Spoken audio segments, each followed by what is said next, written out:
Oh, hi. I'm gonna do some more drawing and or animations. So here we are. Back at it again. I figured I'm just gonna be on here anyway, so I thought I may as well go along, so whatever. I'm just gonna take this nice and chilled, no pressure. Yeah. So yeah.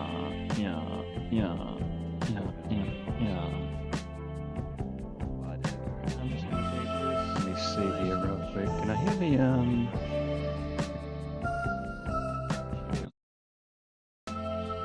let me stop it actually on my end. Hold on. So I can actually listen. I might want to make it. Oh, I kind of hear it.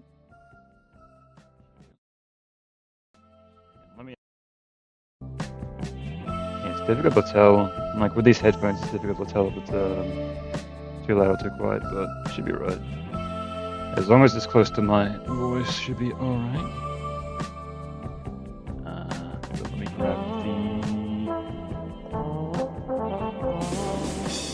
me grab the link, and I'll chuck it in the socials and the Discord. As long as it's close to my.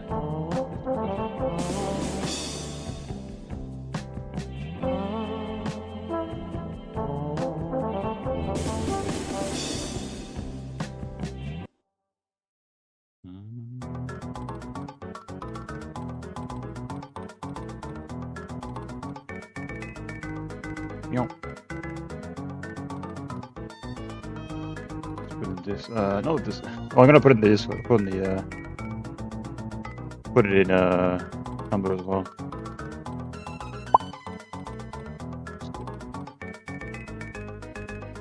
Post without tags. Thank you.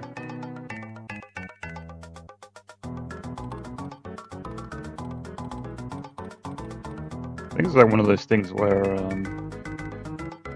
you'll tag it as like artist on Tumblr and artist on this. A bunch of people that like it, want to promote themselves in the process, right? So, yeah.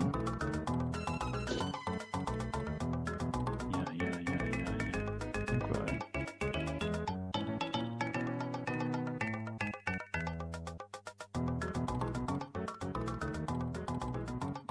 That's all ready to rock. That's all going. Okay, I can mute that. Turn that down. All right, should be good to go. So right now I'm still working on this part, but more or less over the last time I streamed this, because last time I was like literally right here, but since I've animated all this, so I've done a bunch of drawings off stream, but more or less just gonna do this last sequence, and then Chie will be animated for this part, so. We'll get in there when we record the show.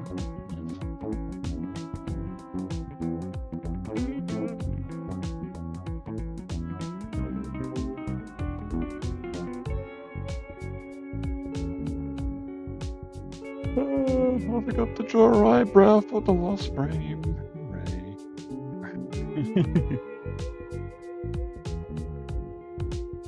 But yeah, I just came back from the shops. Got myself some snacks and some food and whatnot, so myself out and about may as well do some art while I'm at it, right? Yeah.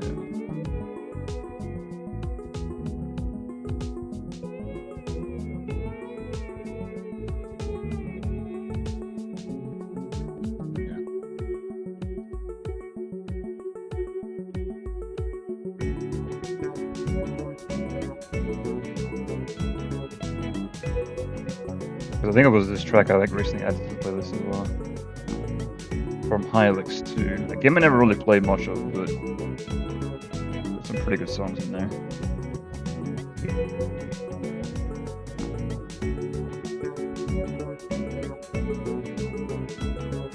Not bad, I'd say, not bad.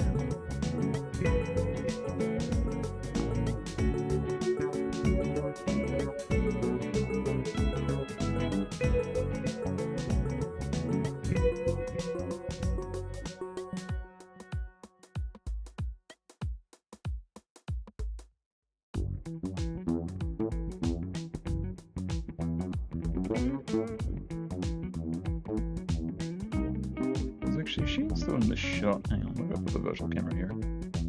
Oh, like, yeah, she's barely off frame there, and there's. Okay, I see. So you're gonna be able to see her move a bit, but not much. She's gonna be off frame. Oh, I guess you're not really supposed to be paying attention to her. You're supposed to be paying attention to this guy over here, right? So.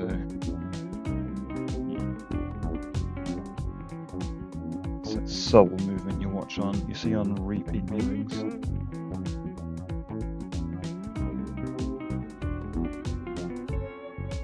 There's something recently I watched. Oh yeah, it was I saw a scene from Beetlejuice recently, and there's a part where like he makes like a jerk off motion to was it the main alive guy being like, this guy's a jerk off, but I like never noticed it. Like all the times I watched that movie, never even saw that. So it's like very subtle things that you don't really notice because something else is taking your attention. Right? Interesting how that looks.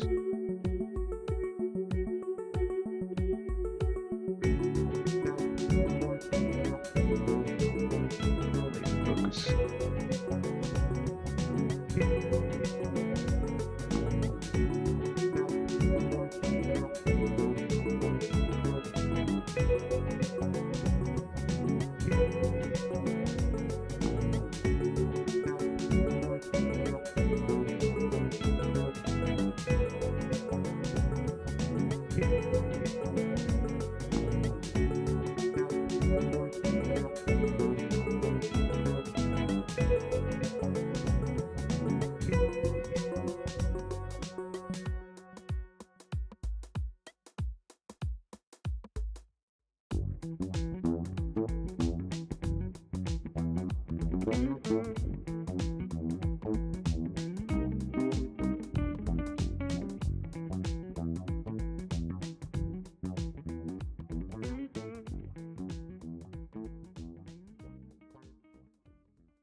Love me a Heinix. You went up doop. Yeah. That's like one of those games that are like very interesting. Didn't really have too much time to actually sink my teeth into it personally, but yeah, very interesting, that game. And that's like a prime example how like the first game I'm guessing made a bit of money and they took that money and invested it in the second one. Made it even better, so it's taking the artistic vision and kind of making it even more substantial with the sequel. So I was gonna say just as the music changes, right? It's like, damn, just got in here. Correct. But there is another Harlex song in this playlist. Actually, I can like manually find it if you really want me to after this one, but yeah. Oh yeah. When do you think the video will be done? Hard to say. Well, let's say this. I'm on C9, and the project has... Let's see, where are we? It has 18 scenes, so we're like at the halfway point, ish.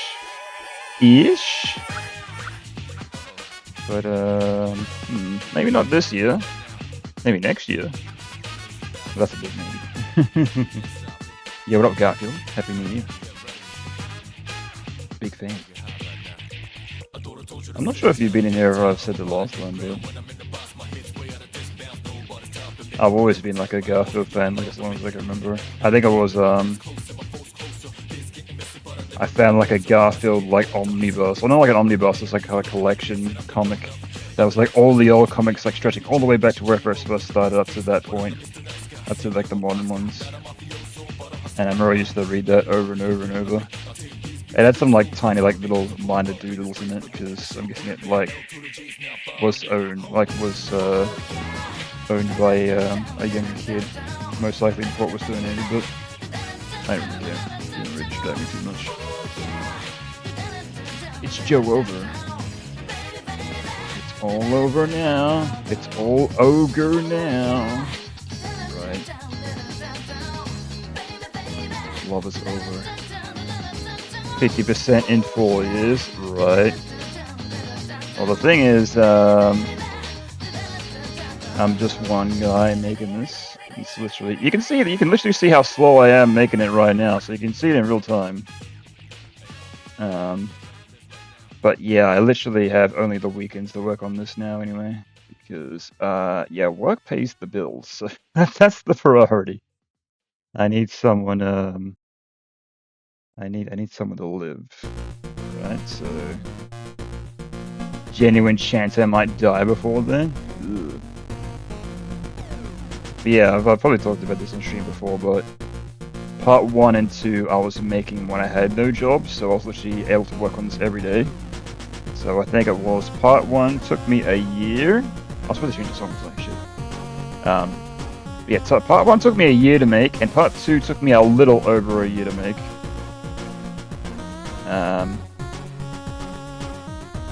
But yeah, that's why part 3 and part 4 have been taking quite a while. There's your here's the other Alex 2 song, the theme, the battle theme. But yeah, that's why it's taken a minute and a half, so we might get Carbon video just before the release of GTA 6, could you imagine? That'd be funny though if I was thinking like somehow if I could like advertise it through GTA 6 or something. I don't know. Get like attention from that on my end. Because it wasn't on YouTube you were able actually like to pay to advertise on people's channels. I think that's no longer a thing, but because I think some people were abusing that. They were like making fake videos, but they were ads and people didn't realize, so something like that. Yeah.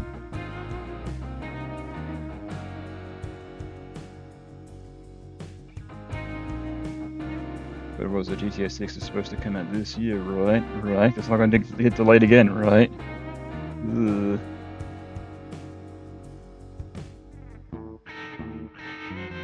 Yeah, I wonder who's going to take that hit. Be released around about that time, right?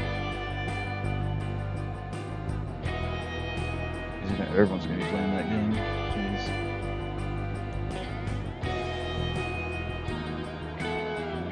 And then you know what they're going to say? Oh, not as good as GTA 5. Right.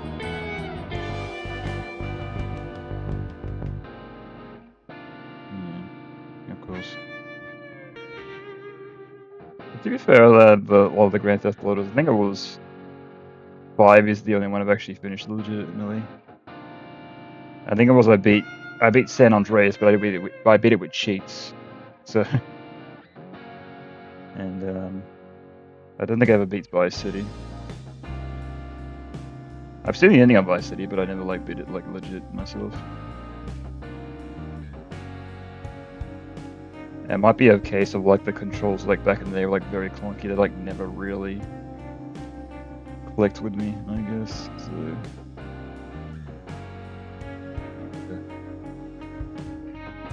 Heard of Resident Evil though? Yeah, there's a Resident Evil 9 coming out February, and I'm interested in checking that out.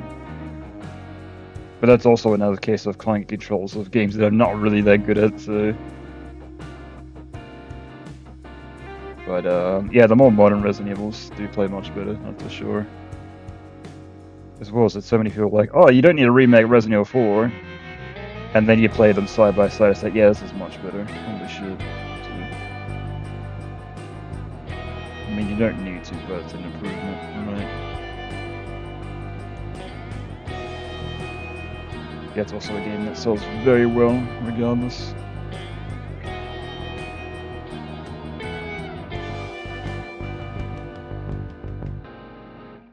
You'll have to see what February brings. Because I think that's that and Yakuza 3, Yakuza Kiwami 3 is coming out around about that time, and Reanimal as well. Those are 3 games in February that I'm interested in checking out, so it's gonna be a rather large sink in my pocket, but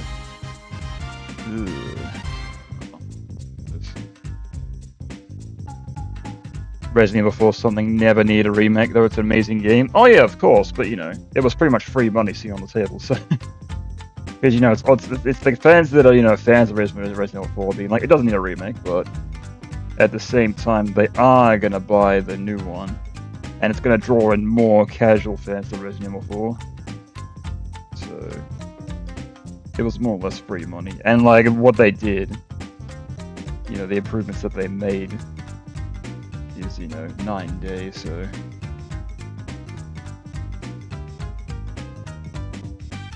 from what I've seen anyway. I haven't actually played it myself, but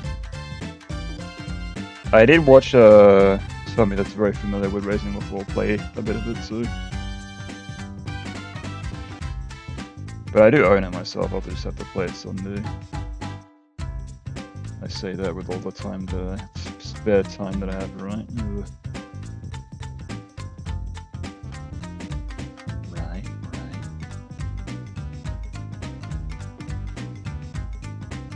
Oh, jeez, I'm a bit tired.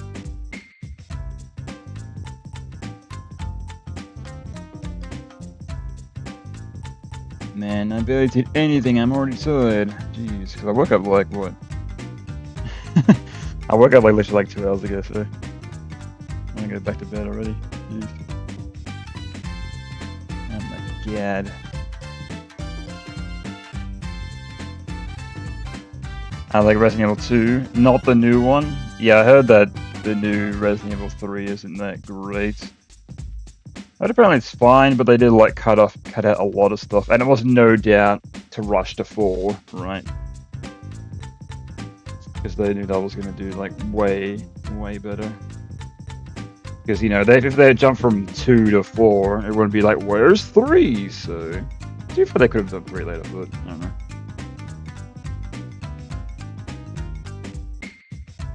Who's to say? Excuse me. My bad. And let me mute myself for 1 second. Where is it? Okay.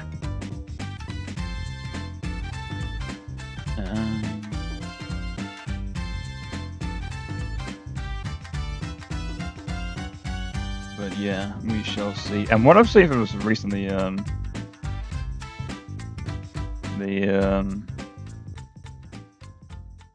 9 does look very interesting, and they're like giving people like the best of both worlds, because you get to play as both Leon and the new girl, so you get both the hardcore action element, and you also get the horror element. So best of both elements in the one game. Both Resident Evil 2 were pretty nice. Yeah, I think just watching somebody play Resident Evil 2 was actually a better experience for me, because the old tank controls I was never really a big fan of. And I think I was a fan of mine that was, not a fan of mine, a friend of mine that was like a really big fan of Resident Evil 2. I was like watching him play, and like every now and then he was like, "You want to play?" I was like, "No, I'm fine, just watching." So, and just like seeing like the flow of like how like he was going through things. It wasn't even like Resident Evil 1 where I was like, "What do I do? Where do I go? Oh, I've died. I have to do like redo this part again." It's like, ugh. But I guess like if you know what to do, it's not that bad, right?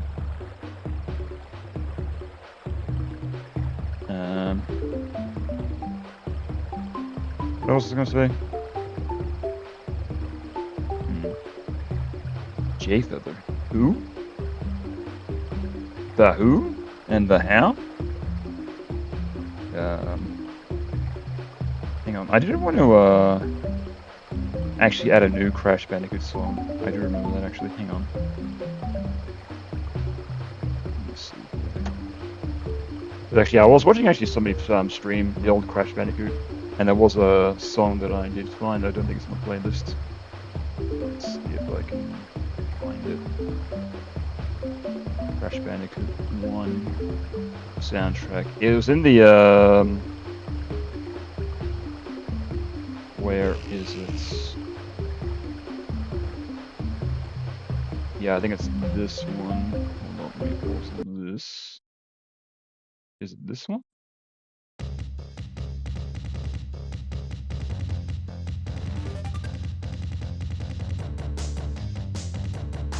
I think.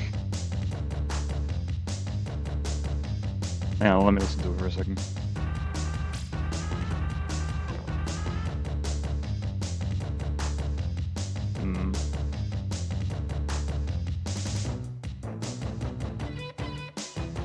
No, I don't think it's this one.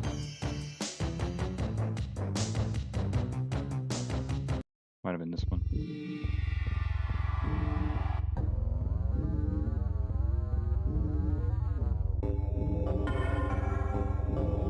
Oh, I think it's actually this one.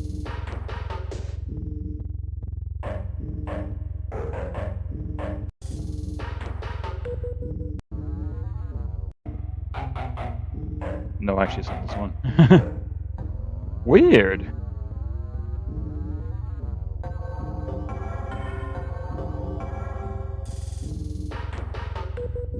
Unless it was that one, but I was like feeling it in the moment. Could be, I don't know.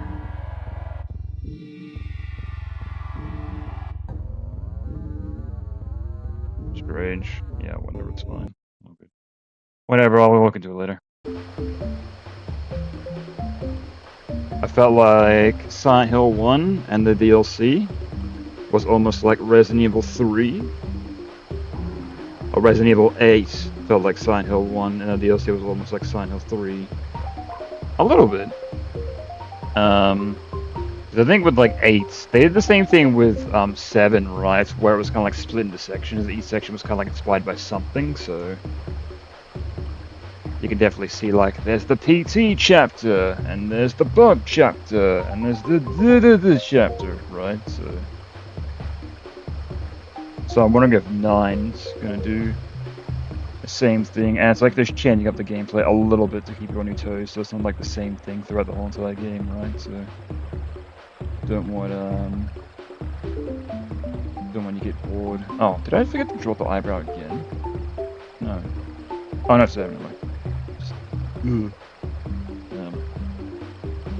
I'm saying both protagonists were a father and their daughters were kidnapped by a cult and saved them. Right. Well, I guess like in that regard, that's kind of like an idea that's been done to death. I mean, you know, you need elements for you need a certain plot element for them actually to go out and actually do their thing. Resident Evil 4, he needs to rescue the president's daughter. In Resident Evil 1, they need to escape. In Resident Evil 2, they need to escape. In Resident Evil 3, they need to... There he goes on. But you need some sort of plot element. It's not like, I'm gonna go into the secret government laboratory for no reason. To mess up their day. Because it'd be really funny. But I guess, like, at the end of the day, like, every idea's been done, right? So...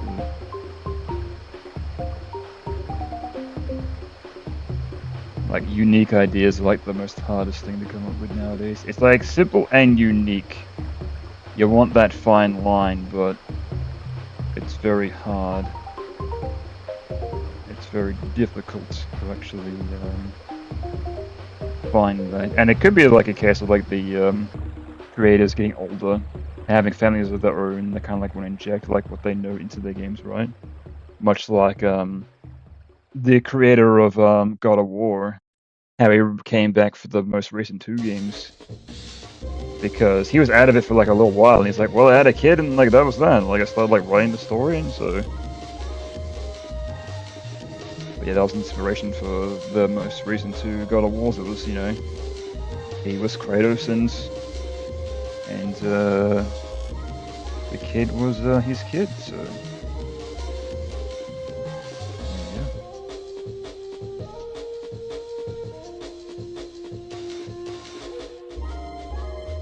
Resident Evil 4 wanted to save a girl, destroy a cult leader. Resident Evil 5 to kill the leader of Umbrella, Wesker.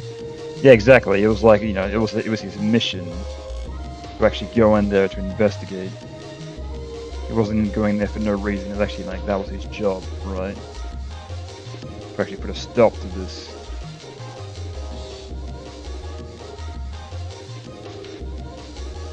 To be fair, there are stories like we have to like band together and defeat the evil, right? So, but I guess that's a very easy trope to lean on.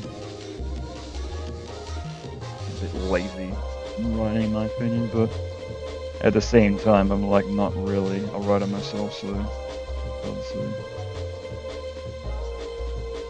I think like obviously I've tried to like make my own original cartoons in the past, and I think like writing is like one of the hardest things to actually do. In my opinion, it's like the starting point, actually come up with a story. What do a lot of artists say? They have struggled like the start because they look at that blank canvas and they're like just looking for their inspiration to jump out of them. It could be anything.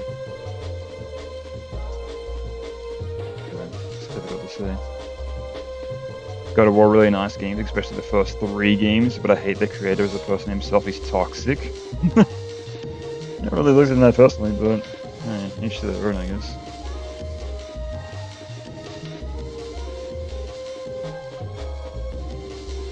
I don't know. I don't think I like ever really look into like creators in media. Oh, actually, it's hard to say. Sometimes I do. Like Kojima, for example. So. But I think I just enjoy like listening to like behind the scenes stuff and like their passion behind the project if they're passionate about it. So as an artist, I definitely enjoy listening to other artists being very enthusiastic about their work. So yeah, to be fair, I've always loved like behind the scenes stuff. So that was like one of my most favorite things in like a lot of like games. They always have like those bonus behind the scenes like sketches and whatnot. Even like a lot of those like modern re-releases. They'll like include like a lot of those things. So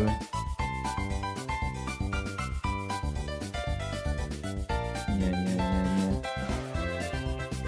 Is Final Fantasy X good though? I'm guessing you mean Final Fantasy X. FF.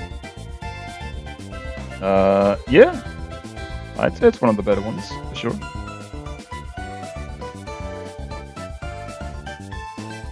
Though it does suffer a bit because it was the first game with voice acting, and voice acting standards back then weren't that great, so compared to these days, it's kind of like, ugh.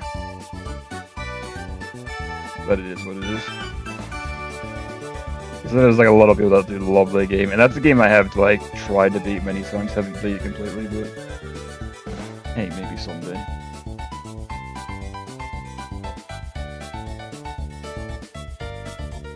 And it is one of the easier Final Fantasies as well. Because it does have like a rock, paper, scissors mechanic. Or like a weakness mechanic. Where it's like, these enemies will be weak for this character's attack. So you just bring in that character, swap them in. One shot the enemy. Swap them out for somebody else, one shot another enemy. So it's not that difficult.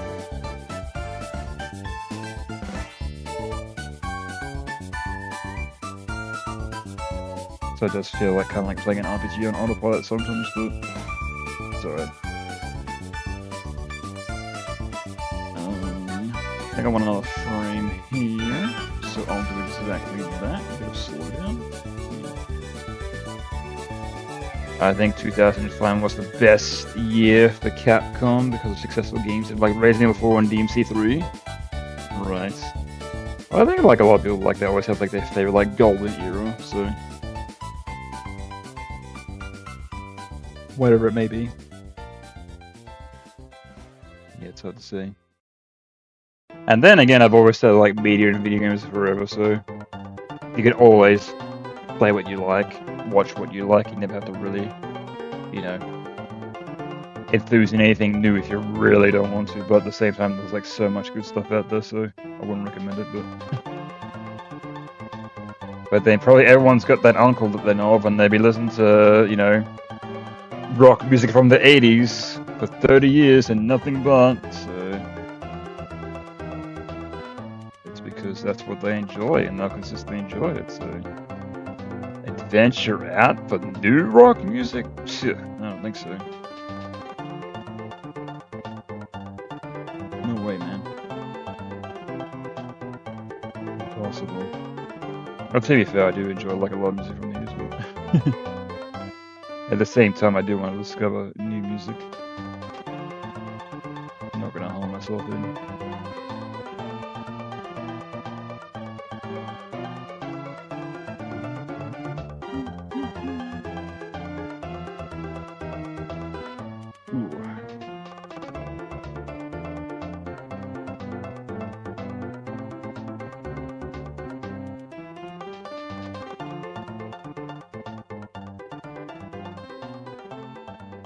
Yeah, it's definitely hard to say. Oh, then again, I guess like fans for anything are always like want the next one, right?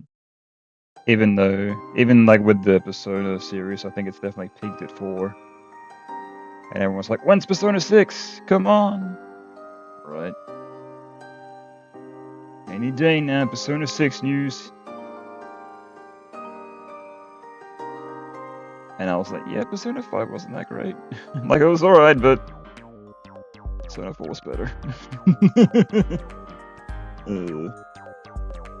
You can enjoy games unless it's illegal or either controversial. Right. I guess it's like not really too many games like that. I wonder if there's anybody that like really enthusiastic about that. Because what was it? There's that it's not. Oh, I guess there's Postal, the original Postal.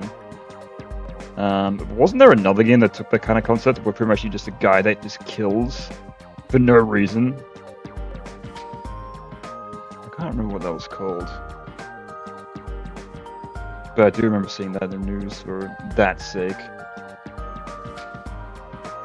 And I wonder if there's people that really enjoy that type of game because like, yeah, killing, yeah, murder. But then at the same time it is, you know, it is completely fictional, but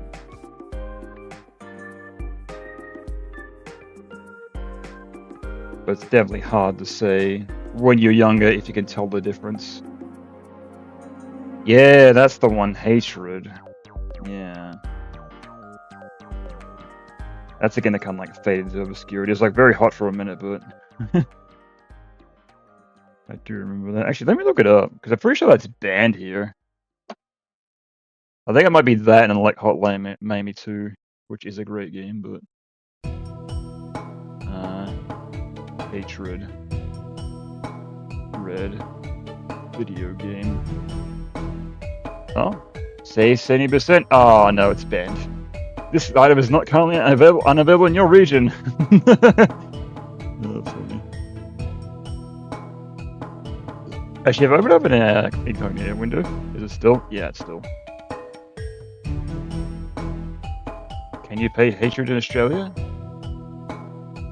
First person mod banned in Australia. Hatred is a twin stick shooter. Would you take the role of an antagonist fighting against all of humanity?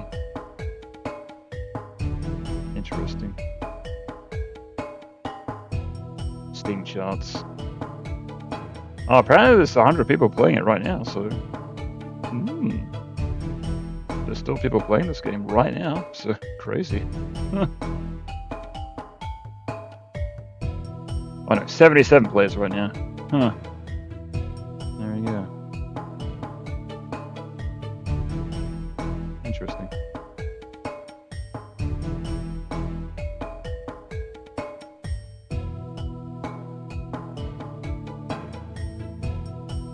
Yeah, I think it was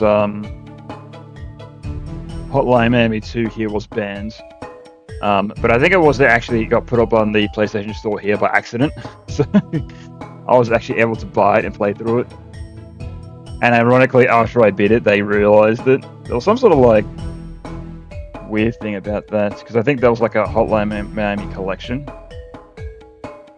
where it was added there by accident, and then they realized like a year later, it's like, oh shit, this isn't supposed to be here. So it was removed and they refunded everyone that bought it. So technically I beat a game for free, but hey man, I didn't get a chance to play it on hard, so unfortunate, but oh well. I always thought the game was dead ass, too edgy, but okay. Well, I guess that's the exact vibe that they're going for, right? You are a guy that kills, and that's the end.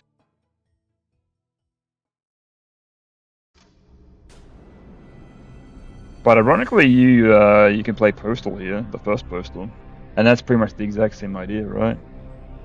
But they're supposed to have a message at the end, because like the very final stage is the school where there's kids and you can't actually kill the kids. So it's like violence with a thought at the end, or a message, right? It's not just kill because, yeah, right.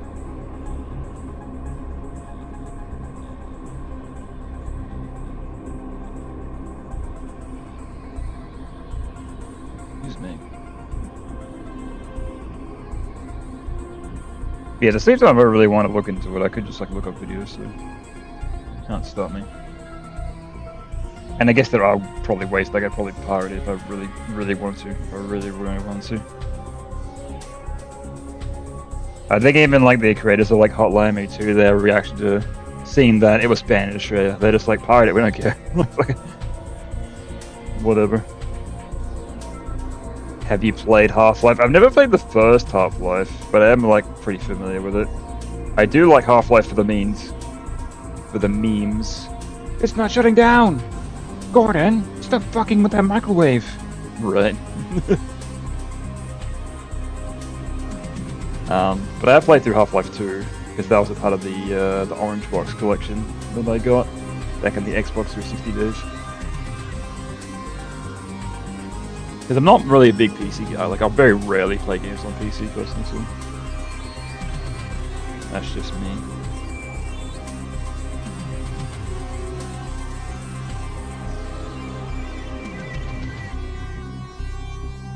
Yeah, I reckon that could be cool.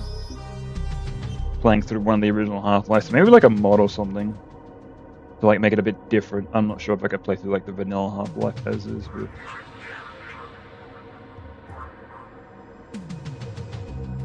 some sort of like maybe, I don't know, maybe something to like give me entertainment. Clown pack where every enemy's a clown and they shoot confetti when they die, or something like that. Yeah. But what was it, they recently did, The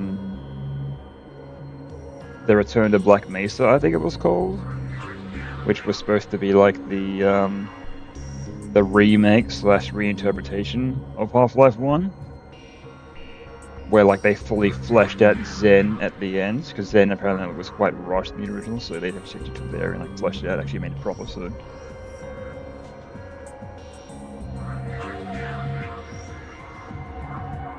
and apparently it's free as well, so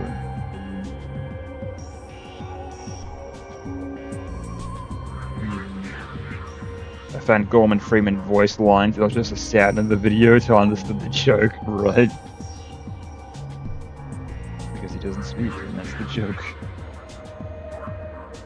Gordon Freeman as a survivor for Dead by Daylight. You don't have to do any voice acting. Right.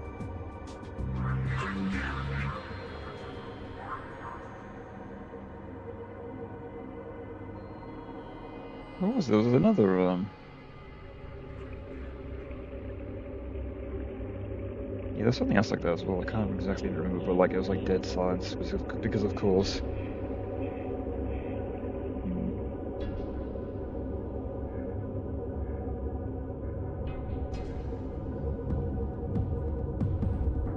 Yeah, I'm not there.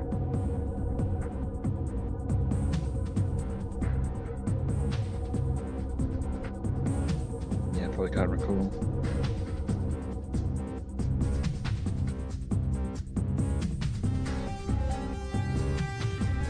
Yeah, I think it's just like experiencing through people that are like a really big fan of that game in general, so kind of like experience the joke to another person that's like really enthusiastic about it, so that kind of vibe.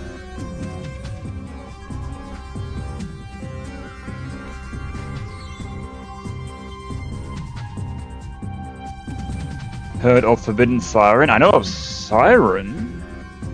Hang on, Forbidden Siren. It might be the same series. It's like where you can like sidejack into people, right? Forbidden Siren. I think it's the same series. Yeah, I usually just know it as Siren, just Siren. So hang on, I need to clear my throat. Hang on a second.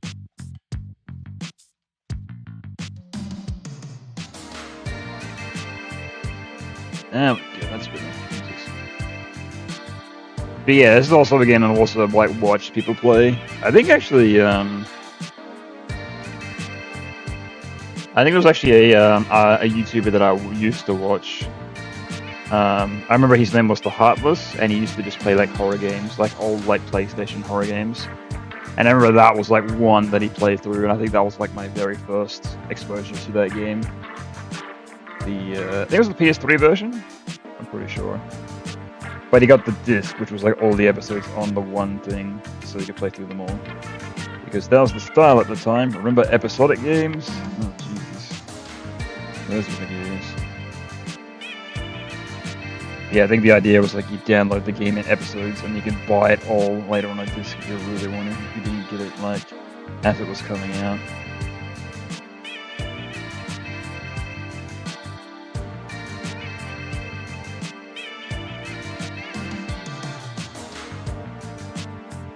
It's only popular in Japan, and the franchise was alive in 2000, and it just died after that. Right. Yeah, I reckon probably they could like make a comeback, but definitely it won't be as popular as other horror franchises, that's for sure. If it's going to be like more of the same, because you know, Silent Hill and Resident Evil at this point are like so huge and so crazy, and if it's just going to be like, you know, the same kind of vibes, you're like fighting against like monster-ish type guys, kinda, but not really. Like I think the sidejacking mechanic was like quite cool, and you could probably like do like a lot with that, but I don't know. It's hard to say. Unless maybe they make it like a co-op game. That'd be cool. Like one character is like very rough and tough. He's the attacker, and the other person is the sidejacker, right? Didn't they? Yeah, they did a Resident Evil game like that, right? Where one person's the support and one person's the attacker. Was it It was I can't remember. Can't recall. It was like one of like the side Resident Evil games, not like one of the mainline ones. Actually, like the psychic mechanic, you can check on the zombies, right? Yeah, it is interesting, but at the same time, you know, people want a game that's not what casual people would want a game that's not filled with like, you know, anything that's more complex than hold gun, then shoot gun, right? And to be fair, that does happen with me sometimes. Playing a puzzle game that's full of puzzles. I don't want to think, I just want to do the thing. Jeez. And that might be why like RPGs, like very boring RPGs, are like so popular in Japan.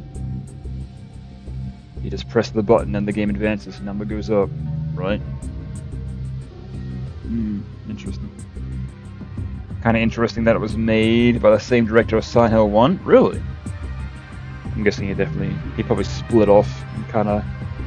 Well, it could be a case of like you have like, you know, many ideas and you kind of like take ideas that you may have had and kind of reinterpret that into another thing, right? Because I'm pretty sure that happens with like any project. You'll have like many ideas, but maybe not all of them work.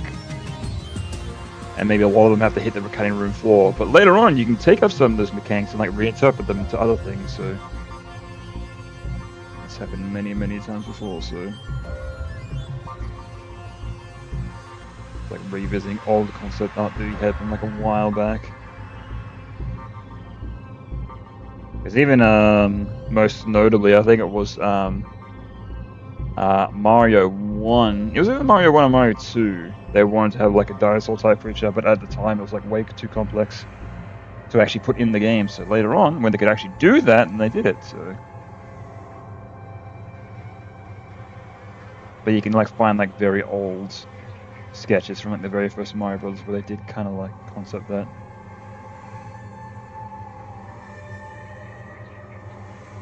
But obviously didn't make the cut.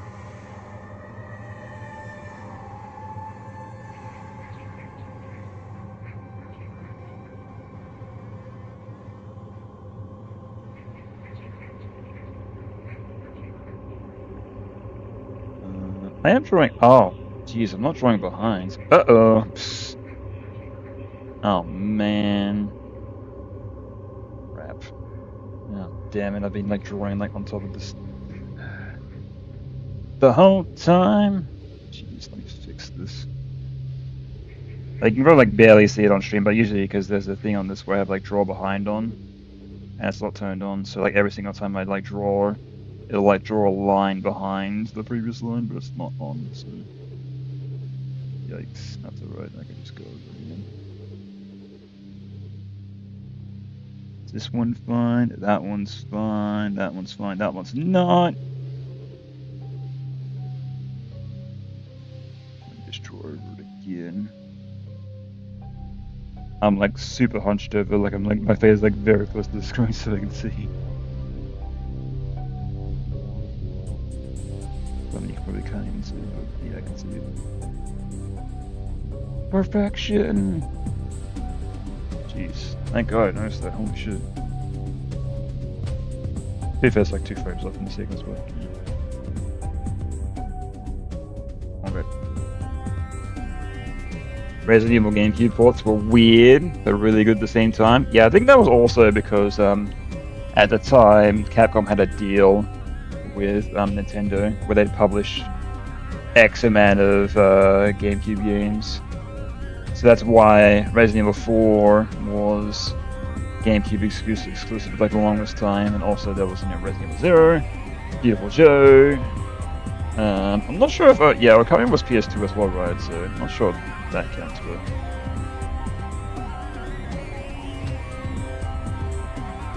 yeah, it was some sort of deal that went on with Nintendo at the time.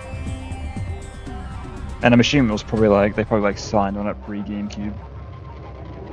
It's like Nintendo 64 is doing really well, and our next console is gonna do even better, right? Right? Oh damn. Yeah, it's very to break a contract in Japan is like very frowned upon. So it's like, well, can't get it out of it now. Uh-oh.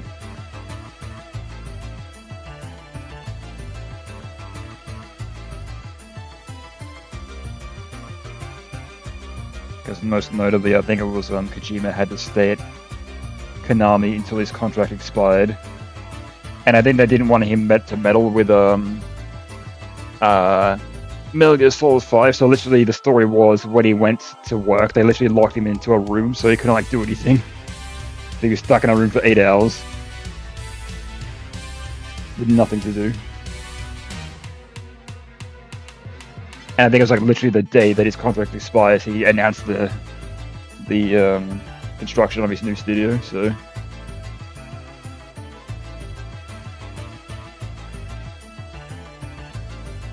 Yeah, like literally on the day of, or the day of or the day after, but it's like the second his contract expired, he's like, yeah, I'm out of here, I'm starting my own thing.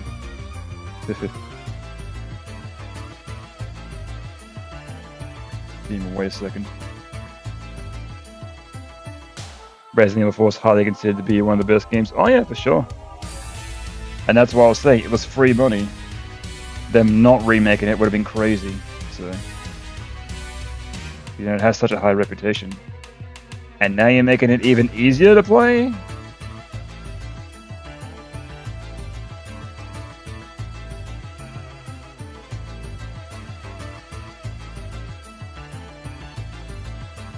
to be fair, I think they like took like a lot of things in the game and kind of like reworked them. So... It wasn't like people that like were really familiar with that game were going to be like, oh, this is where this part happened, and this is this part where this part happened. They actually like reinterpreted, so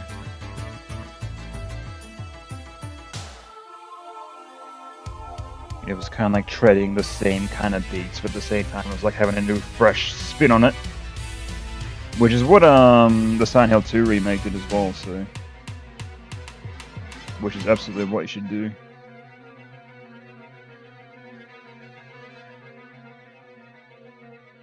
Like, a remake should not be like one for one. If anything, you should port a game if you're gonna do that.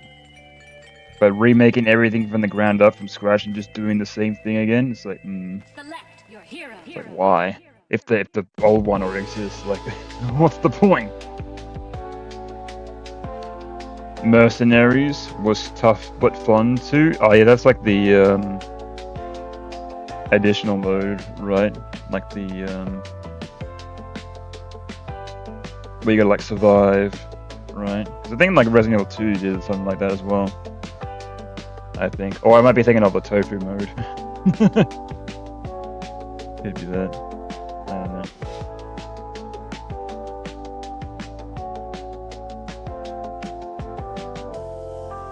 Yeah, I guess it's like an additional mode if you like really are into it. It's like, I want more. It's like, we got you, fam, but that's even harder.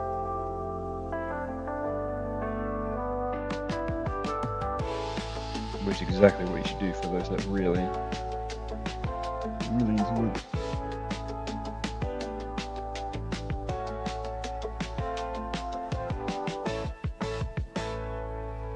And did they not? Oh no, I'm thinking of the Resident Evil 5 DLC, where you go in and you go in with Jill. That's right. You're Chris and you go in with Jill, right? That's something different. Konami should have made a collection of like the 4 games, right? Yeah, it's hard to say. It probably could be a case of like, we don't want people to buy the old over the new, but at the same time, all the old Resident Evil like games are available to buy, and they are still making the new ones. So.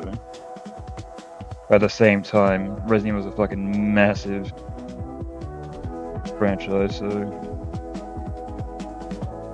and they probably know people are gonna buy the new ones. So versus, you know, Silent Hill, it's like, well, you got the new Silent Hill 2 that's full price, or I could buy the old Silent Hill 2 for like $30. So.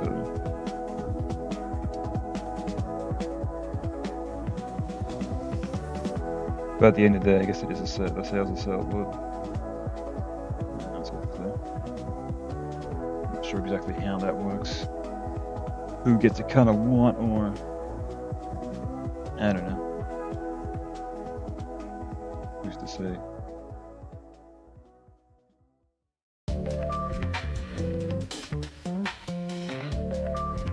But yeah, it's good that Konami's like addressing like all these franchises once again. They're coming back. It just makes me wonder what they're gonna do for Castlevania, because I think like obviously Silent Hill 2 got remade, the most popular Silent Hill. Metal Gear Solid 3 got remade, the most popular Metal Gear Solid. So you think it'd be a no-brainer for them to remake Symphony of the Night, right? So. I don't know.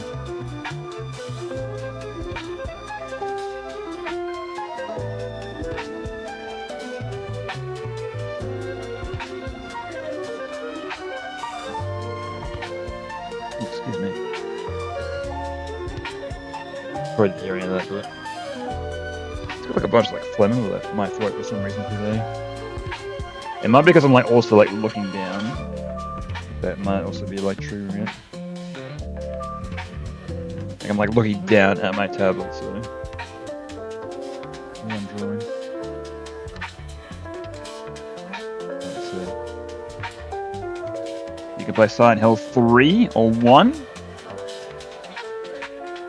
You can just get Silent Hill 4 from GOG, right? Yeah, exactly.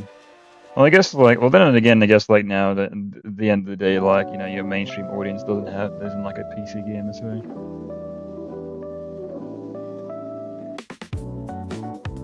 Like that's something you can do, but are people gonna do it? Probably not as many as unless you release it on console, so. But I guess that begs the question, why is it on console? But I don't know, It always like blows my mind why there's like some games that are like exclusive to like some things. It's like, but I want it on this. Nope. Because obviously, like my main console of preference is PlayStation. I don't have any like alliance or anything. It's just like what I feel most comfortable with, and like a lot of my friends are on there as well. So, but like some games are like, hey, PC and Switch only. It's like, see PlayStation port? Nope. Never happens.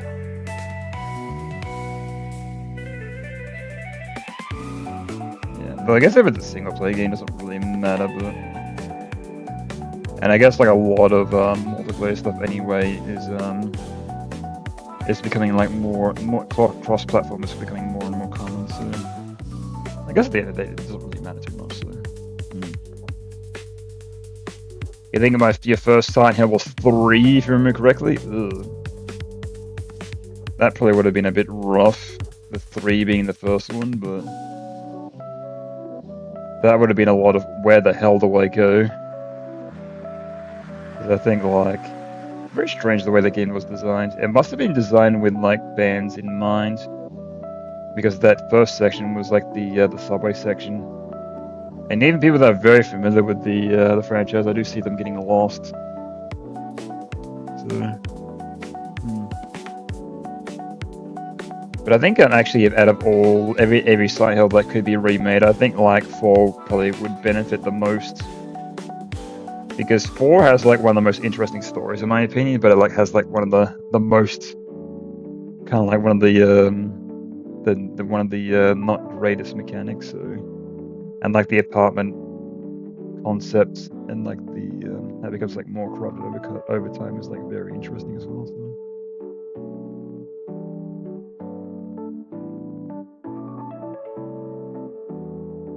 Yeah, it's like that. And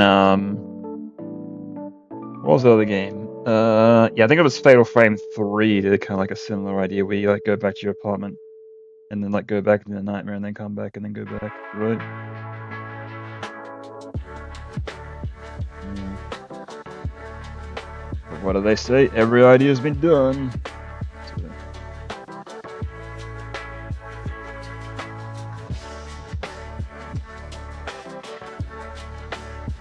And even if you do try to think of it, you think like you've come up with something, it's like, oh, that's great. Somebody's probably already done it. Because I think it was like forever ago I made a cartoon. It was about a guy that's like trapped in his own mind. I was like, oh, this is great. People love this. And when I released it, everyone's like, Brazil? I'm like, what? The film Brazil, you know? This is obviously inspired by the film Brazil, a film I've never seen, but apparently that also has a similar idea, so...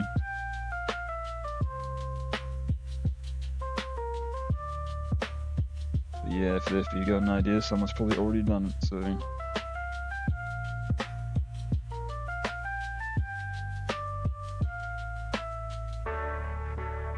Yeah, which is why you should take, like, concepts. You should take stuff with inspiration and then kind of make your own spin on it, right? Not copy it one for one, because what's the point, but... take kind of like your similar concept and idea and do it in kind of like a little bit of a different way. Or maybe take something that's kind of like, it's this, plus it's this, so then it kind of makes something different. Right?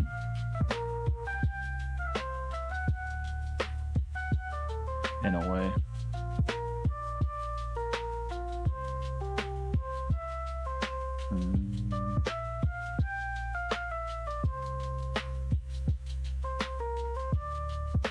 The thing was actually recently I found there was like a farming game where also there's like combat involved. And obviously it was very inspired by... what's that, oh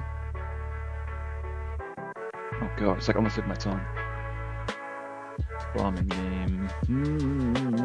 Oh, Stardew Valley, right? Yeah, I was obviously very inspired by Stardew Valley, which was obviously very inspired by Harvest Moon, so... it's a game that's inspired by another game, that's inspired by another game, so... Right. it. You're surprised that Manhunt wasn't made by Rockstar? Really, it wasn't? I thought it was made by Rockstar. It was like made by like one of their sub studios, right? Or maybe it was only published by Rockstar. Maybe it had like the Rockstar banner all over it. Actually, let me look this up. Yeah, I think it's another game that's banned here. Manhunt, I think. Let me see. Manhunt. Developed by Rockstar North. Unless Rockstar North became something else. Let me see.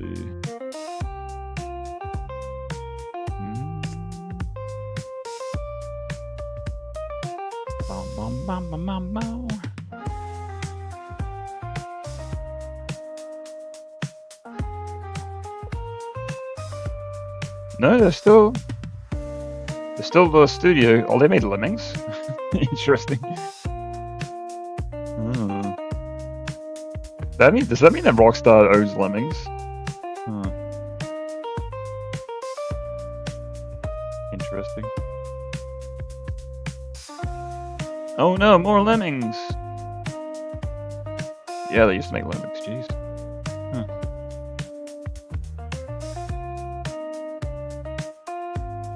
As Rockstar North. Yeah, they're still working on Grand Theft Auto shit, so. There you go.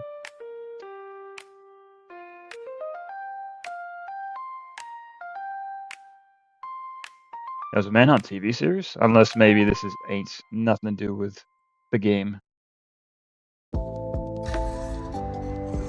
Hang on, let me see. I was born with a chance to be somebody. Okay, it's based on the book. Never mind. This ain't nothing to do with it. Do with the game.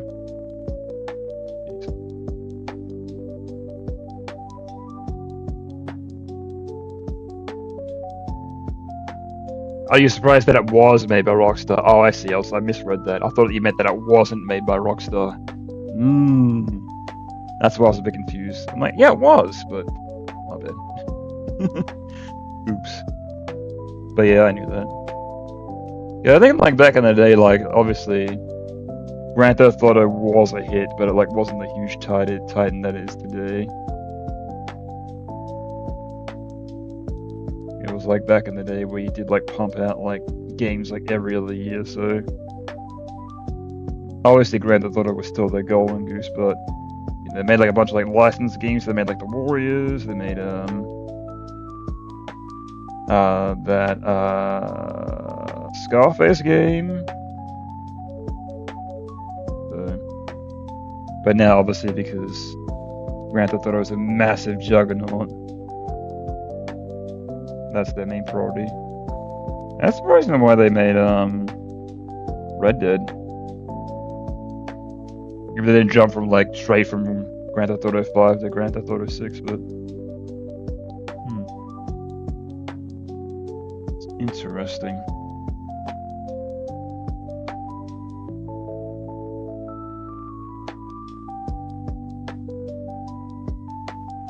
Interesting. Also, are they still updating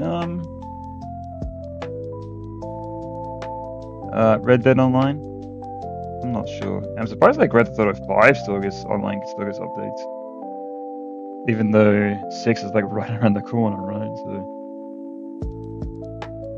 San Andreas was so iconic though, right?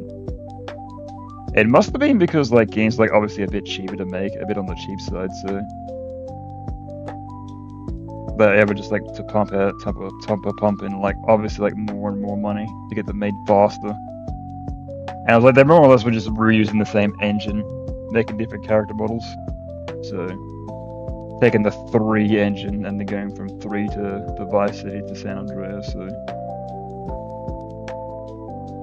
to be fair, refining it to a point, but I think once you go back and play 3 now, and 3 plays so different. 3 is crazy.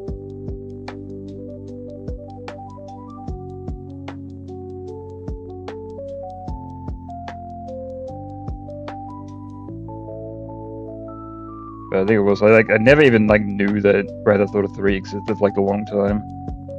Because I was very familiar with Grand Theft Auto 1, because a friend of mine had that. And then from there, I think I saw like Vice City, and I think I saw my brother playing it because he rented it. Like I didn't even know what it was at the time. And I think I just like sat down and just like started watching him play it. And like I was just trying to like figure it out, being like, what the hell is this game? And I think I made a joke because obviously Tommy is like wearing like a very bright turquoise shirt, and because like CRTs back in the day were like pretty blurry. I thought they're like hospital scrubs, so I was like, what is this like crazy mad doctor game? And I think he just ignored me. Like, I don't think he paid attention, or maybe it was like too absorbed into the game. He like didn't even hear me. So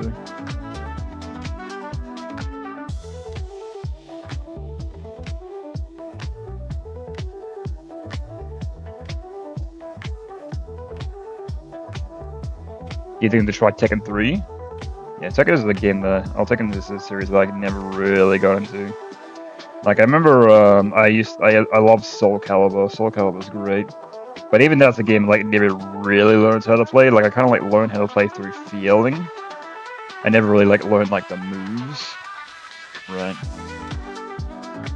And Tekken's like a game that has like a billion moves, so that's like very daunting to me.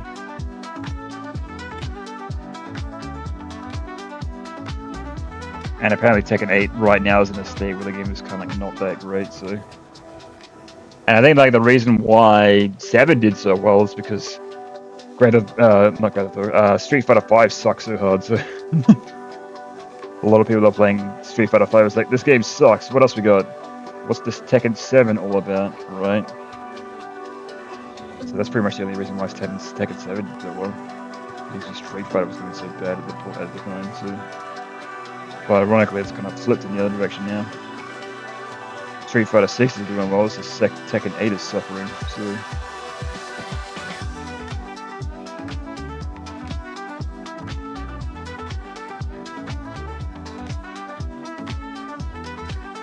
Interesting how that works.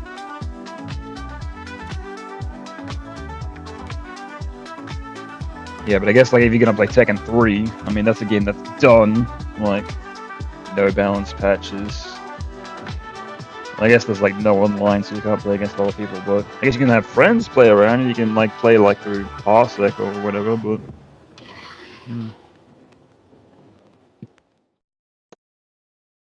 whatever you want.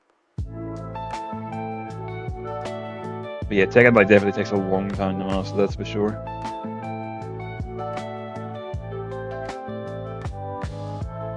And I wonder how they even design a character for Tekken. They'll have like 500 moves, but I guess they are like very simple moves. They are like hold down in direction and press 2 buttons. They're not like quarter circle, half circle, full 360 motion. I guess like Street Fighter characters, they do have like special moves, but then they got like unique moves, which are just hold the direction and press a button. So versus do an input and press a button.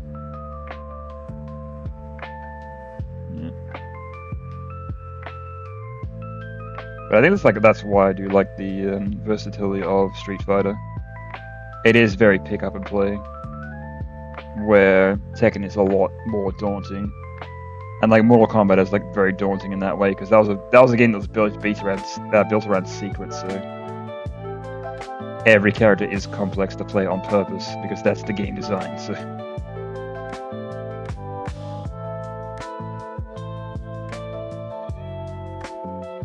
I was mostly Mortal Kombat guy, Midway era. Oh, right, yeah.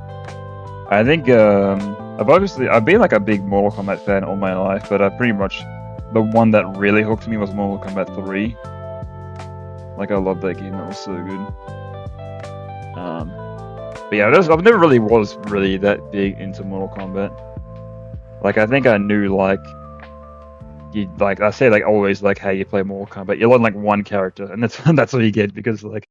A lot of the characters they have their very universal moves, but every character plays very differently from each other. So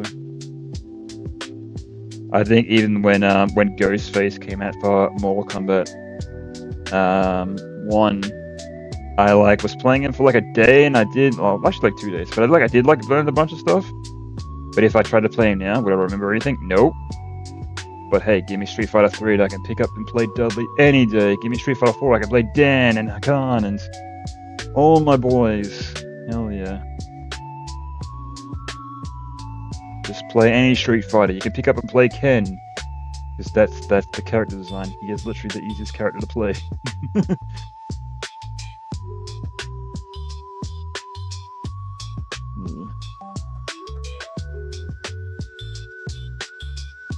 Alright, let's color in Chie. And then let's do some good old-fashioned lip sync, yeah? Good. Piece of crap on my screen. The reason that I played it, because it was the easiest fighting game for me. Well, I guess like everyone has their own individual preferences, but it could be like the way that like people think, like different things click for different people, so. But it also might be like memorization, the way people like memorize stuff might be differently, so if like you can memorize a certain way that a certain character plays, it like might make more sense. But yeah, I think that was Mortal Kombat's whole entire philosophy, because back in the day they used to have like the arcade scene, and then they'd have like the fighting games, which would be like, you know, posted on the fighting game cabinet would be like, this is how you play the characters, this is how you do their moves. And with Mortal Kombat, there was nothing. You had no idea how to play a character until you started playing them. So there's also a lot of, you know, hidden secrets in that regard. What's the character's special moves? How do they work? How do you do a fatality? And those that knew seemed like the coolest people, right? So I think it was actually in my hometown. They used to have a Marvel vs. Capcom 1 cabinet.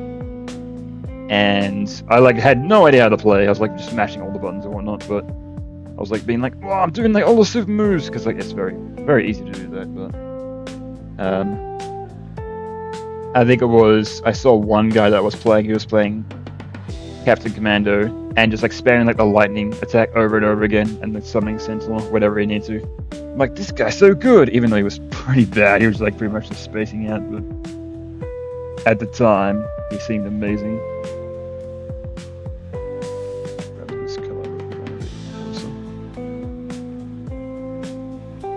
Played any of the Bayonetta games? I have played Bayonetta 1 and 2. They didn't really click with me. Like, I think it's like, I don't know, games where areas are structured, where they're like rooms that are kind of connected to get together. Like, you move from a room and then it's filled with enemies, and you move to another room and it's filled with enemies. Like, you can definitely see like their rooms and they kind of like click, you know, pieced together like Lego bricks. For some reason, those kind of games have never really clicked with me.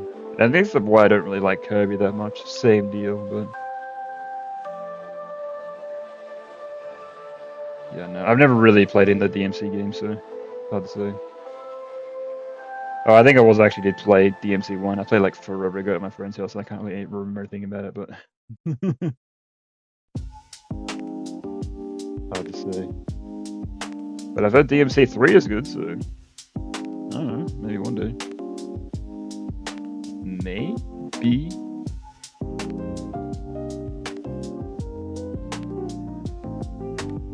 But yeah, I think I even bought Bayonetta 3, and I think I touched it once. I was like, yeah, I'll finish this later, and like, didn't. So I like wasted money on it. Being like, I'll play this later, and then I didn't.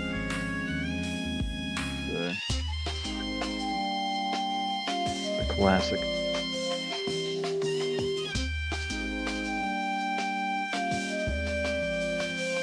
And I think they even have it with Metroid Dread. The exact same thing happens. Did like the intro area. This game's kind of cool. I'll play it later. Never touched it again. But yeah.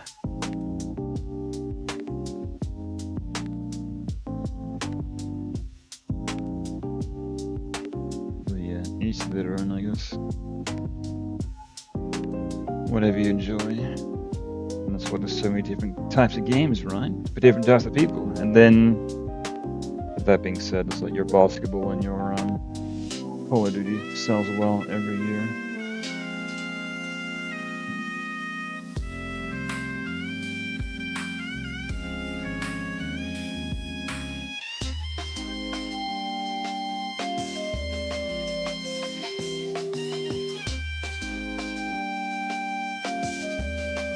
Yeah, I don't know. I've always said like indie games are definitely the way to go.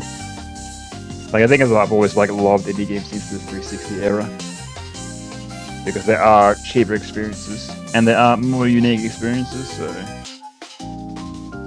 but like there's so much shit out there. There's so much trash. So you gotta kind of like thread that fine line, right? Because everyone's trying to make a quick buck by releasing cheap garbage. You gotta find the gems within the shit. So definitely more difficult. That's for sure.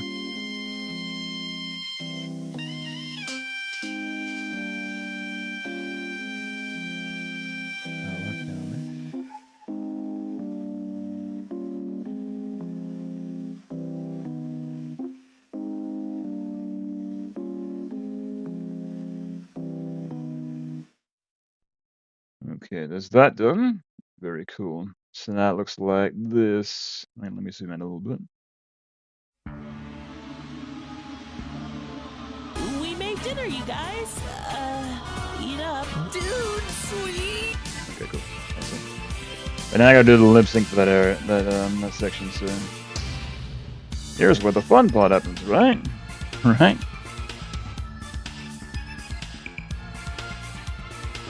Let me change this so you can see it.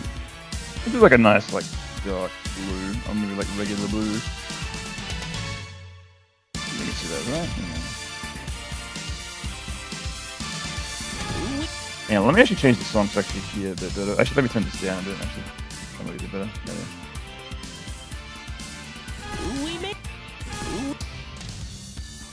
I just need to get, like, the, so,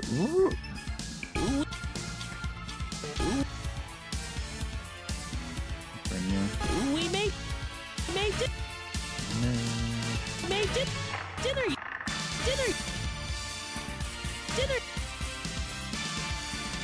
You guys. Dinner, you guys. Oops. Guys. That's where she says guys, where she says you. Dinner, you guys. Better. You guys. Good. Guys. Yeah, she's getting kind of goes.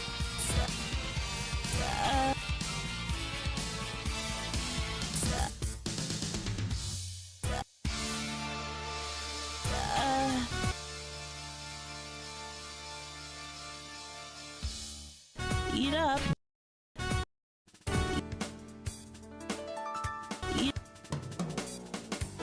Oh, get ready. Here it comes. Here it comes. Yeah. Every time. I love that part.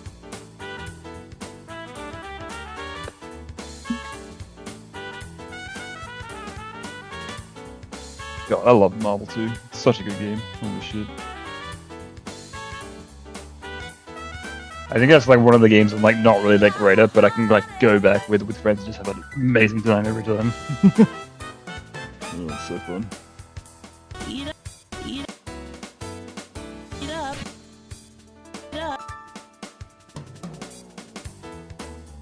Okay, so where's the... Okay, so here she's not gonna open her mouth, so I gotta put a little thing there. Gotta put like a cross there to be like, don't open mouth here. I have to remind myself. That Deadpool game was bad, but people liked the humor. Yeah, it wasn't that bad. Also, very strange balancing issues. I remember that.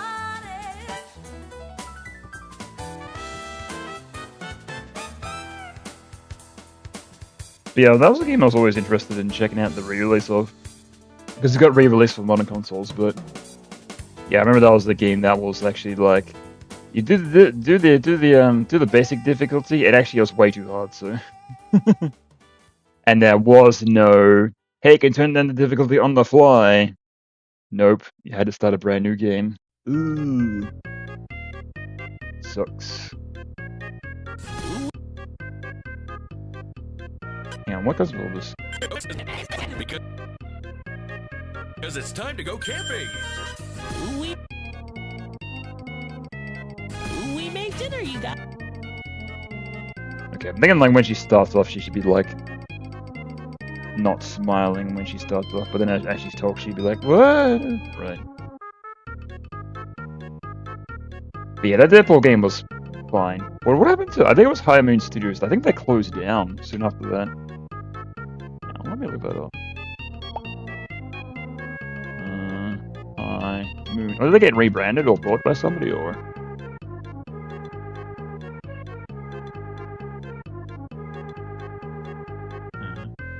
That's gonna. Huh? Oh, they got bought by Activision. Oh, I see. So they're working on Call of Duty now and Destiny. I see. Got it. Oh, okay. They've been working on Call of Duty since 2017. I see. Okay. Hey man, whatever pays the bills, right?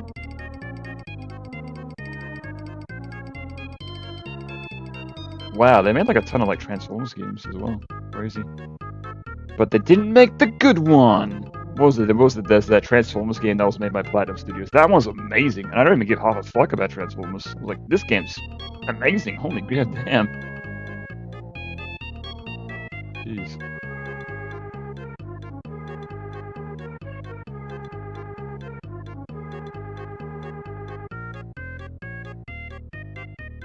Interesting.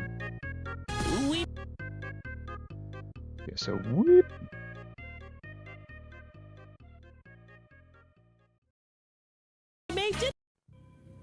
I'm thinking when she goes, that's when she just starts smiling.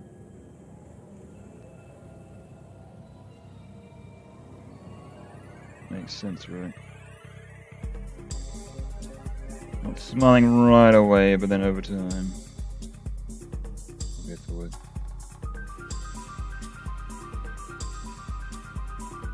Carbon is alive in his streams and in posts, but he's dead in videos. We're getting the real meta, right? It was actually, I think it was, it's like every single time I post a video on YouTube, everyone's like, welcome back, welcome back. Like, even if it's been like a little bit, but I think it's like, I didn't go anywhere, guys. Like, I'm literally on YouTube every day. Like it's like people that have the mentality if you don't post constantly, you're not here. It's like, what? What do you mean? Hilarious. But yeah, these streams would be like more or less been a way to actually get back in the saddle, kind of like in a way, because actually there was a period where I wasn't working on this for like quite a long time, actually like quite a few months, but it's actually been a good way to get back into it. Actually, I've been enjoying myself more and more doing this, and like working on it off stream as well. So. Dinner. Yeah. Okay, it's like working that a bit.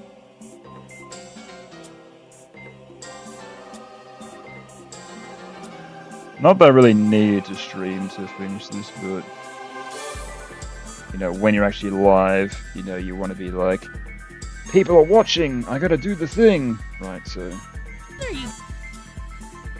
I think I'm supposed to do that. There you. You know, you. Because I'm not getting paid for this shit, but. You got.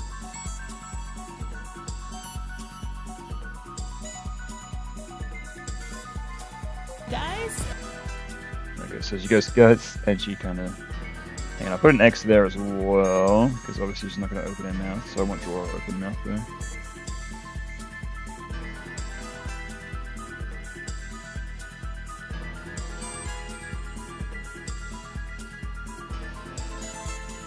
Look at X there.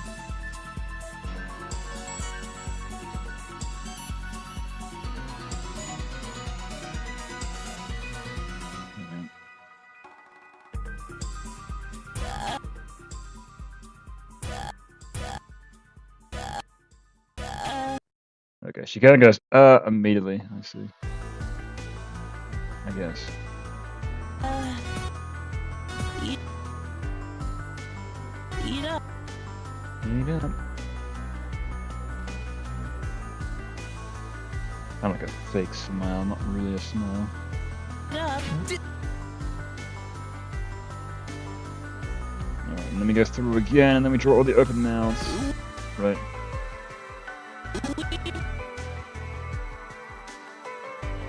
I'll do it like later.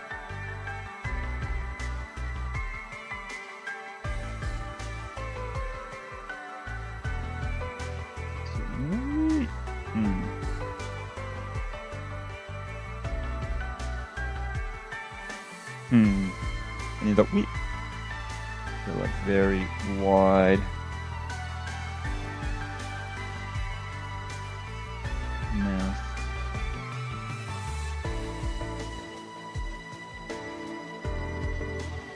Yeah. The art pausing sounds a bit too nervous. Yeah, I don't think I'll actually like draw like a happy mouth there, so. Actually, yeah, okay, I'll draw like a... Because then she'll go from like happy to like regular again. Actually, that's a very good point.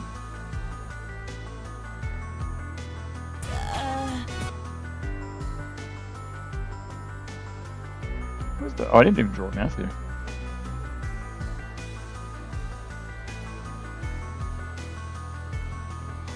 So she go back to being like, and then kind of forcing the smile again.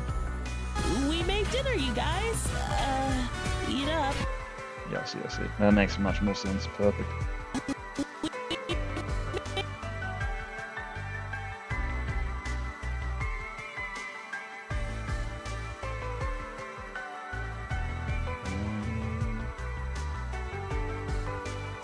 So that. We made. So we met. So like a little bit of a.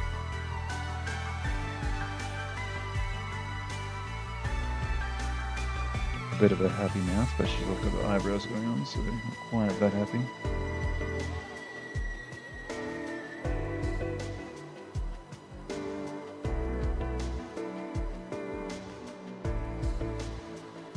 Made dinner.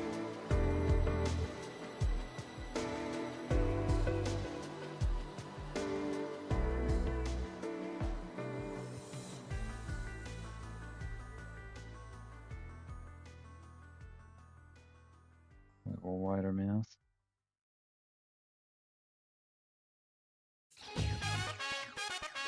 This one again? What the?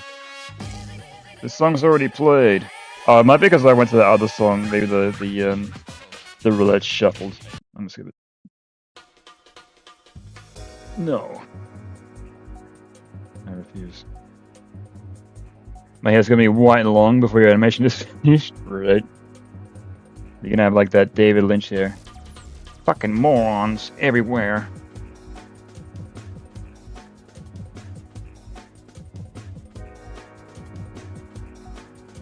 Yeah, but I'm pretty sure I've talked about this on stream before, but when it's finished, I'm gonna make a big long version of the video, much like the original compilation, so that's the idea anyway.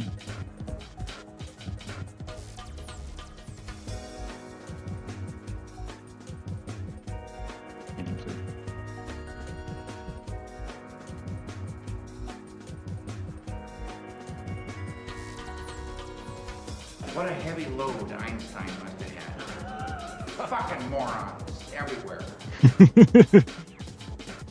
God. David Lynch was so cool.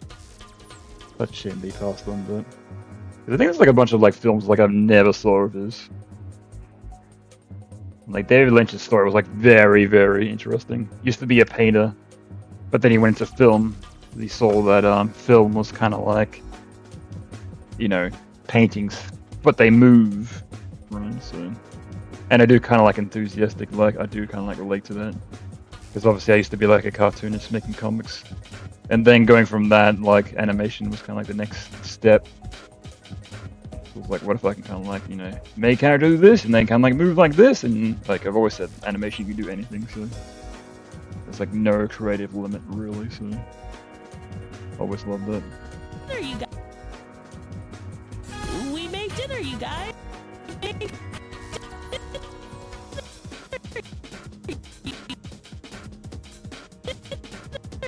Oh, I see. I got this one. Okay. Sit in. Okay, so I gotta like more of an open mouth, but not make it too open.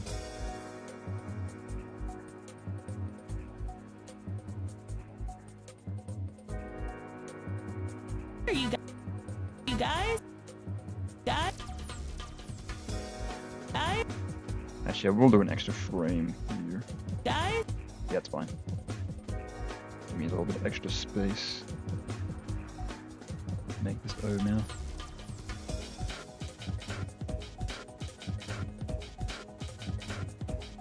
Actually, what is this on? Resident Evil 5. Yeah, it's like very repetitive. It's gone. That's the last time you ever hear it. Kind of the same like droning melody. Repeats over and over. Guys. But to be fair, I did warn like everyone about that in the Discord. It's like any song that gets a bit too repetitive, I'm just gonna delete, so. I'm alright. I'm good with that. Guys. Guys? Okay, so.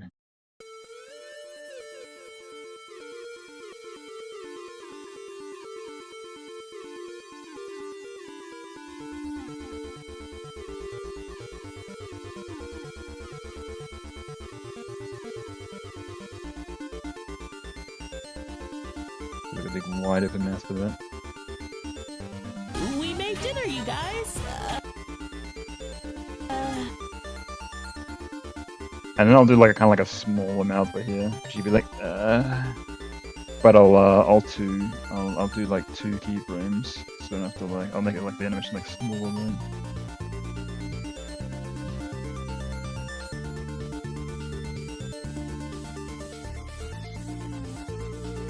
Yeah.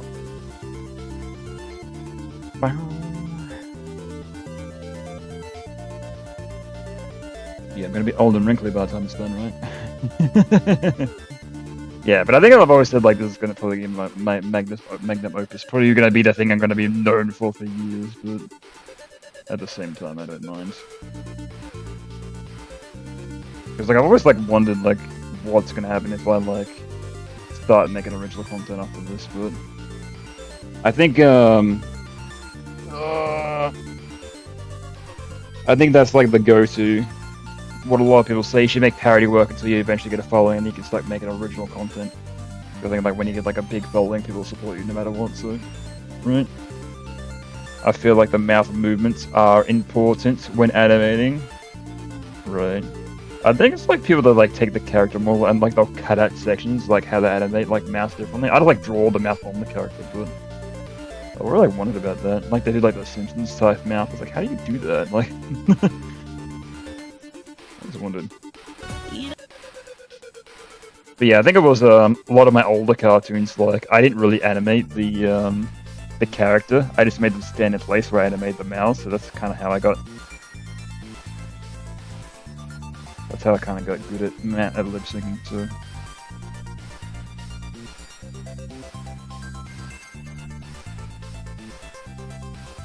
So she kind of go like. Eat up. And then the mouth and the smile is forced again. Not right away, but...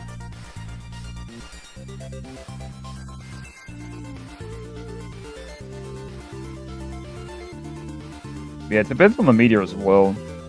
If like the lip syncs aren't on point, it can be like very distracting. I think it was some of the older Aqua Teen Hunger Force episodes, if you go back and watch season 1, like the lip sync doesn't match up at all.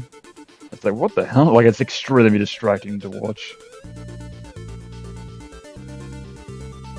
So, what are you guys doing? Jeez. We're just trying to, like, maybe did, like, a mouth loop and just called it a day for the pilot, right? Like, the proof of concept never really, treat us after a proper episode good. Got to say. We made dinner, you guys. Eat up. Alright, and now we're gonna do in-betweens with all of that, which is easy enough. I've never really found lip sync that hard.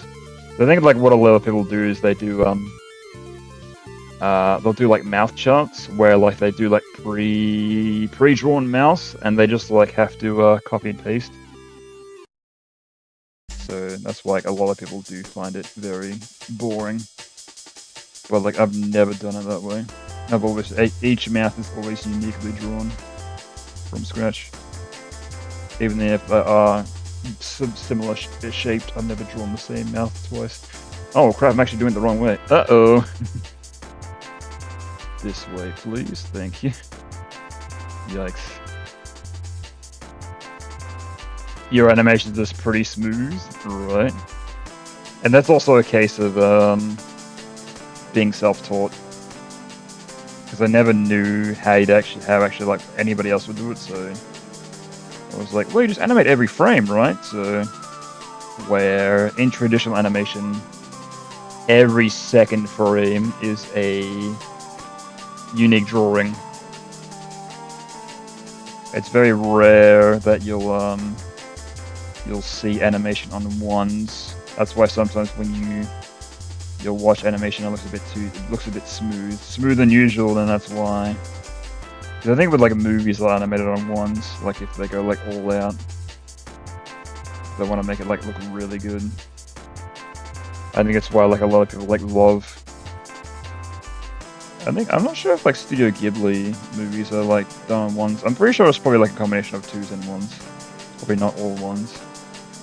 But for example, you go from like The Simpsons, the TV show, to The Simpsons movie. That's why The Simpsons movie looks very smooth compared to the show, because it was done on ones. Versus the show was done on twos. So.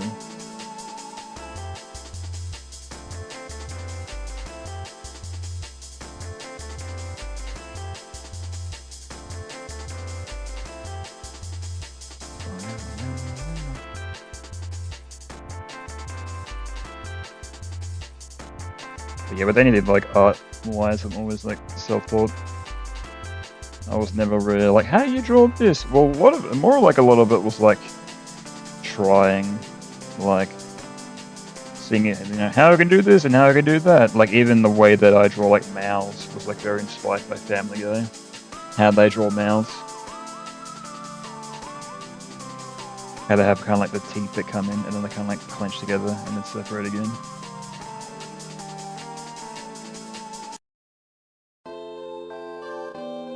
Yeah, it's more or less just grabbing like little bits and pieces of stuff that I've like watched over the years, and it's like, how can I do that? How can I do this? A lot of like Warner Brothers, Looney Tunes, Pinky and the Brain, Nickelodeon cartoons, Cartoon Network cartoons. I think it was Cartoon Network. They used to do like Cartoon Fridays, which was the cartoons was their original programming. Which was like Ed, Edd and Eddy, Johnny Bravo, Courage the Cowardly Dog, and they used to just play like a bunch of those all in a row, and I remember I used to love it.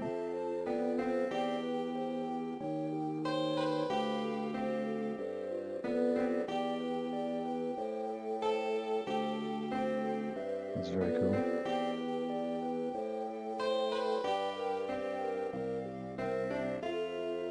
Yeah, I thought it was like that was the coolest idea as well, because I remember they used to like run a competition. I'm not sure if it was like every year or like every few years about like what new original cartoon they were going to do. So I remember they used to like do like a bunch of like pilots, and like the mainstream audience would decide on like what was going to be a new cartoon. Because I think it was like most notably The Grim Adventures of Billy and Mandy was originally Grim and Evil, which was like a half and half show. And that won, but then I'm guessing like the evil part wasn't as popular, so they kind of just cut that completely and just made its own separate show. So.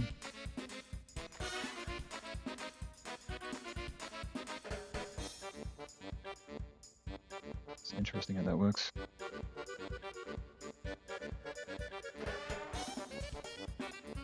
Was I hallucinating, or did Adventure Time had a PNG jump scare of the Lich? At some point. I think a lot of people like saying like the Lich was like very scary in Adventure Time, but probably for a kid for sure. But like when I watched Adventure Time, I was like definitely older, that's for sure. And that's a show I should like go back and like watch at some point. I've got it all on Blu-ray, so.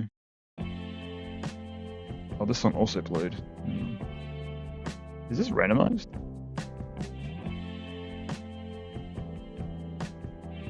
Yeah, it is, I think. Yeah, it is. Weird. Strange.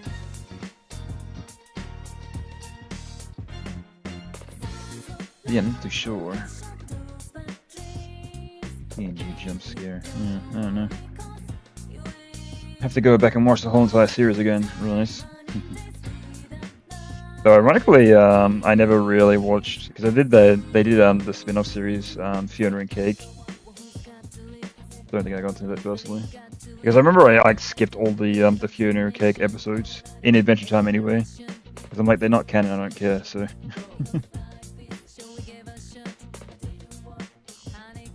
Well, they are kind of, but not really.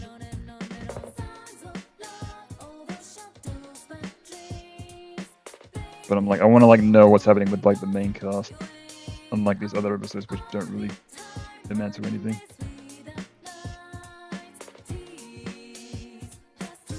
I think it did have one. Probably deleted it, right? Or maybe edited it, or could be like somebody being like, I found like the initial rough cut, or.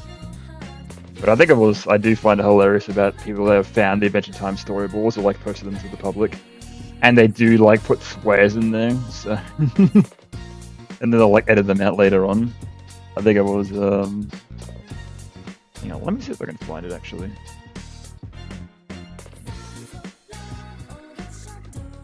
Oh, excuse me, sorry. Adventure Time.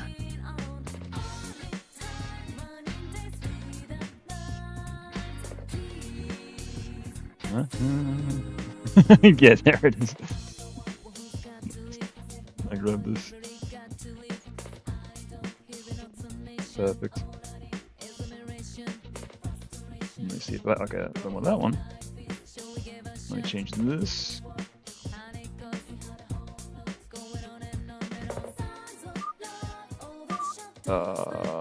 What is it? L.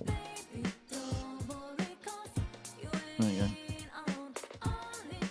Oh god, it's massive. Hang on.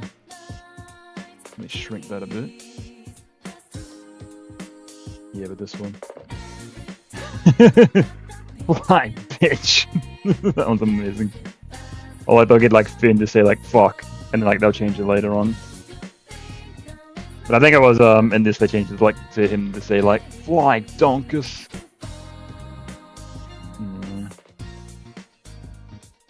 Amazing. But the jump scare was something someone using a freaking Kinemaster. Oh, I see. Like somebody grabbed and repurposed it, or interesting. And now it's a meme, and now it's everywhere. Right? As it is.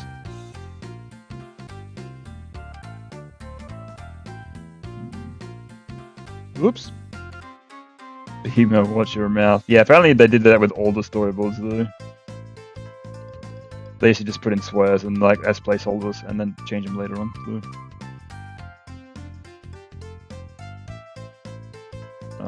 Actually, let me see if I can find the one of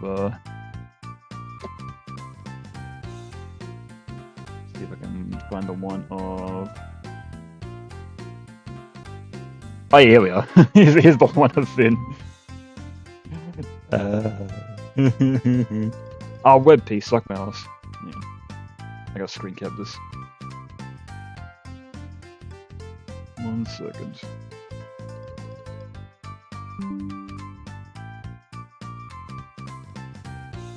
And then I gotta save it.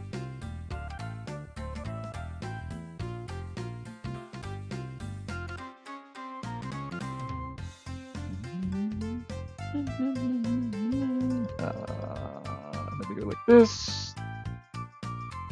Go like this. And there we are. But obviously, I do like stuff like that. You can see like the image is like very rushed, but that's like how like he did like a lot of storyboards. This is more or less like obviously like the story writer, they're more or less taking the script and they're like trying to visualize it, so just rushing it, just being like clean it up later. So very, very common to see storyboards like very, very, very rushed. And then you go from there and you make the animatic, and then you do the animation, and yeah, is the process. So, yes.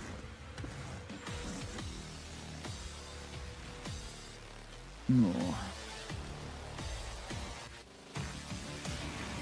Hey, how long have I streamed for actually? Hang on. What are we on? I think one of mine would have a nap soon, but okay. Almost at the 2 hour mark. Yeah, we'll see. See how we go. Samurai Jack was a pretty solid cartoon. Yeah, I remember, I think it was like the first 2 seasons of the original run. I remember even that was like a cartoon that was like, oh my god, this is so good. And it was very interesting how the creators got around that as well. Because it was very, very violent, but it was always Samurai Jack was against robots, right? So it's like, oh no, it's fine, it's robots. So, very clever. It's like never any gore or blood because it was robots.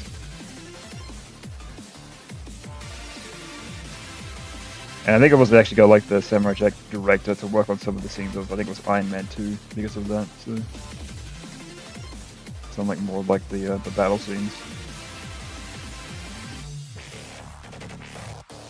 But I don't think I actually went on my way to like watch any of the new season. Apparently it was quite good, but I don't know. Just the interest wasn't there for some reason. Not sure why. Couldn't tell you.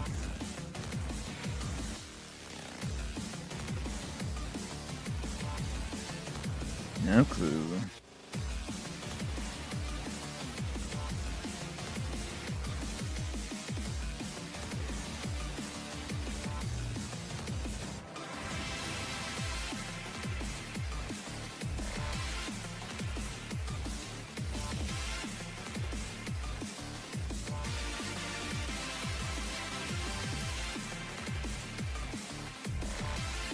Yeah. Okay.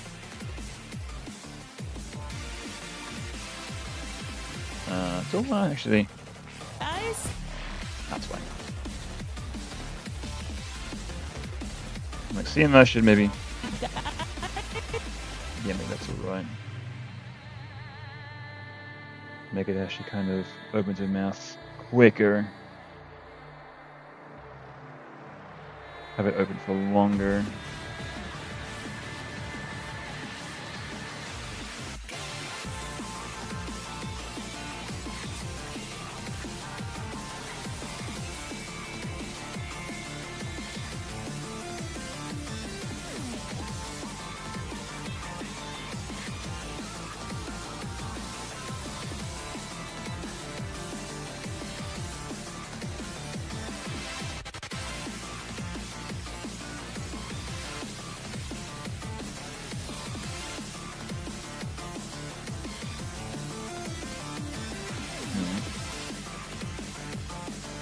I'm gonna do it in the reverse way.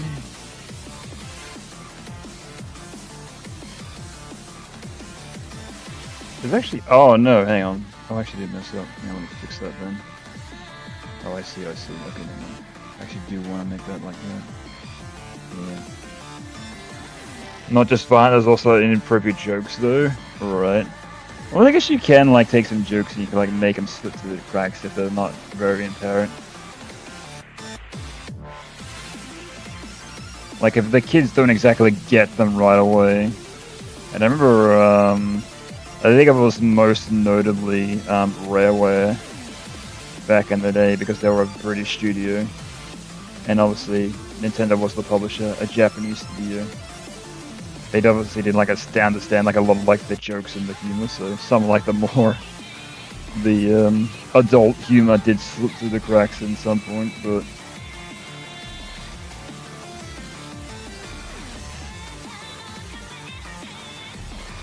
interesting enough. But I guess if it's not like specifically on the nose, then you know, who's to say? And I guess there are even like awesome shows like that. I think like hearing stories about the development of Futurama, even like for the longest time they're unsure like what the tone of the show should be, how adult they should make it. Because like obviously later on they made like very mature, but at the start they were like, we can't like injure anybody, they gotta run away from every situation. And then you go to some of the later seasons, everyone's getting cut up, like blood's going everywhere, like not on the nose swears, but yeah, because I think like with like a lot of like cartoons, like mature cartoons, you shouldn't like make them like, you know, go out of our way to be like, yeah, we can say the F word and blah blah blah. And it's like I don't know, that's like normal people don't really talk like that. So why would you? Right? Not to a point, but that's it.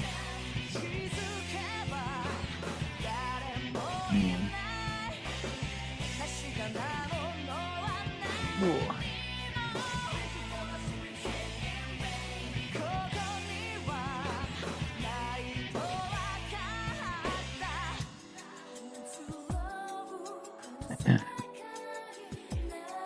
I'm just casually sipping some soda. Cause I bought like a 2-liter bottle of soda. I just got like the bottle sitting here, so I'm just like opening and closing it every time. Don't even have like a cup or like it's not even chilled, just room temperature. I'm not fast.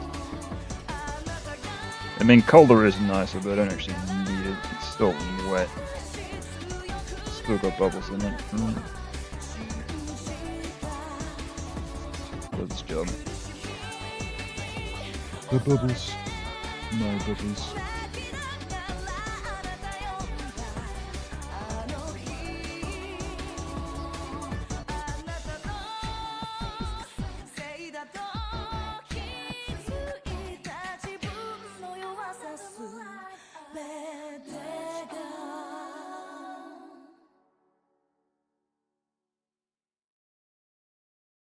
Yeah, but hand is getting a bit sore, so maybe I might do just this little bit of lip sync and then I might leave the rest for later.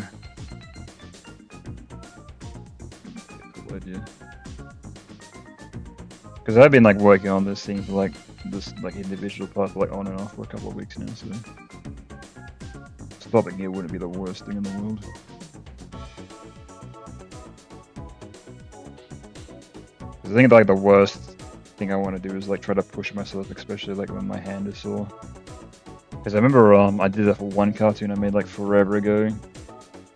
I think I was like getting very close to having it done, and I just needed to draw like one more thing, and I remember my hand was so sore. So I was like, oh, when I draw it, it'll be done. So I pushed through the pain and drew it, but I remember the characters look so off model. So I was like, I don't care. Done.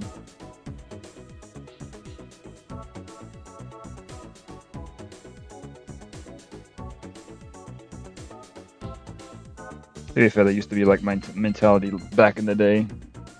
It used to be a lot of, I need to finish this thing so I can work on the next thing, right? Where now it's a lot of, hey man, take your time, whatever. If you do a little progress today, that's fine. You can do a little bit more tomorrow or whenever next time you work on this. So.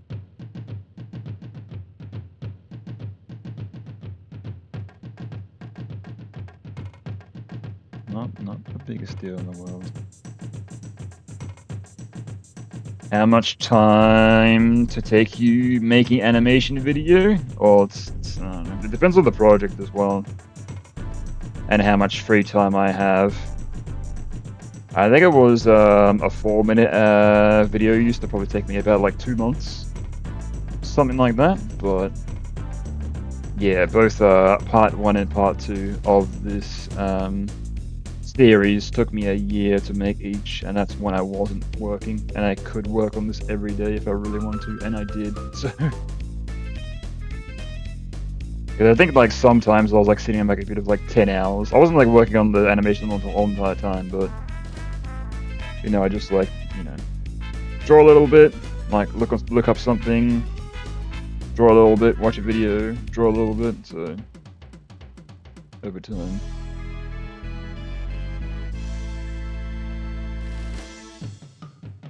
But yeah, I'm used to just sit on my computer all day, pretty much all day, every day, when I wasn't working.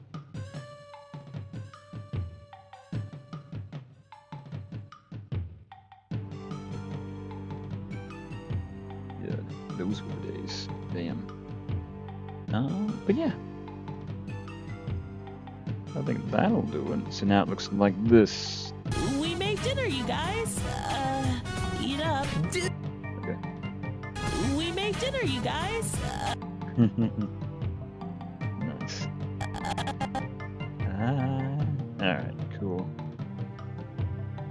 So I think I might call it there. And then I'll work on this sometime later. Yeah, if anything I might work on this tomorrow. Probably not on stream, but yeah, at some point. But yeah, cheers for watching if you're here. Yeah, I'm pretty sure you were here the whole entire time, Garfield, so cheers for keeping me company and all that, so oh good. But yeah, I'll probably do another stream in maybe in 2 weeks. Hard to say. Yeah, because I don't think I want to like do like streams every week, because I think like I'll drive people mad. It's like I'm slightly more ahead than what I was last time, but I don't know. I could, but that's whatever. It's fine. Okie doke. So yeah. I'll catch you all next time. Until then, goodbye.